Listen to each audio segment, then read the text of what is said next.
يؤتي الحكمة من يشاء. السلام عليكم ورحمة الله نحمده ونصلي على رسوله الكريم أما بعد গত দর্শে আলোচনা করা হয়েছে ওই সমস্ত কিতাব সম্পর্কে যে সমস্ত কিতাবের মধ্যে শুধু সাহাবায়ে কেরামদেরকে উল্লেখ করা হয়েছে। আজকে আমরা আলোচনা করব ওই সমস্ত কিতাব সম্পর্কে যে সমস্ত কিতাবের মধ্যে সাহাবায়ে কেরামদের সাথে অন্যান্যদের জীবনীগুলোকে আলোচনা করা হয়েছে। নাম্বার 1 আত-তাবাকাতুল কুবরা। এই কিতাবের লেখক মুহাম্মদ ইবনে সাদ, ওনার ওফাত 230 হিজরিতে এবং এটি একটি মুদ্রিত কিতাব। 2 নম্বর কিতাব তাবাকাতু খলিফা ইবনে খাইয়াত, ওনার ওফাত 240 হিজরিতে এবং এই কিতাবও মুদ্রিত। 3 নম্বর কিতাব আত-তারিখুল কাবীর। এই কিতাবের লেখক ইমাম বুখারী, ওনার ওফাত 256 হিজরিতে এবং এই কিতাব মুদ্রিত। 4 নম্বর কিতাব আল মারিফা ওয়াত তারিখ। এই কিতাবের লেখক ইয়াকুব ইবনে সুফিয়ান আল ফুসাউই, ওনার ওফাত 277 হিজরিতে এবং এই কিতাবও মুদ্রিত।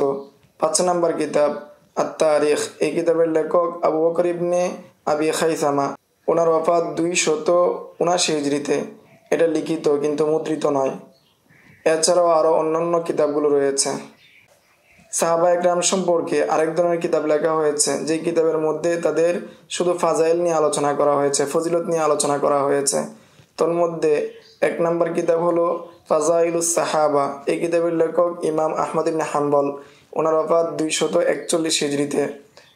2 নম্বর ফাজাইলুস সাহাবা। এই কিতাবের লেখক আবু আব্দুর রহমান আন-নাসাই, ওনার ওফাত 303 হিজরিতে এবং এই কিতাবটি মুদ্রিত।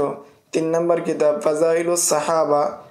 এই কিতাবের লেখক খয়সাম ইবনে সুলাইমান আত-তাবালাসি, ওনার ওফাত 343 হিজরিতে এবং এই কিতাবটিও মুদ্রিত। এছাড়াও আরও অন্যান্য কিতাব লেখা হয়েছে। এই ছিল সাহাবায়ে কেরাম সম্পর্কে লিখিত যে কিতাবগুলো রয়েছে, তার সাথে অন্যান্যদের জীবনী, যেমন তাবিঈন, তবে তাবিঈন, তাদের সাথে লিখিত যে কিতাবগুলো সেই সম্পর্কে সংক্ষিপ্ত আলোচনা। আসসালামু আলাইকুম ওয়া রাহমাতুল্লাহ।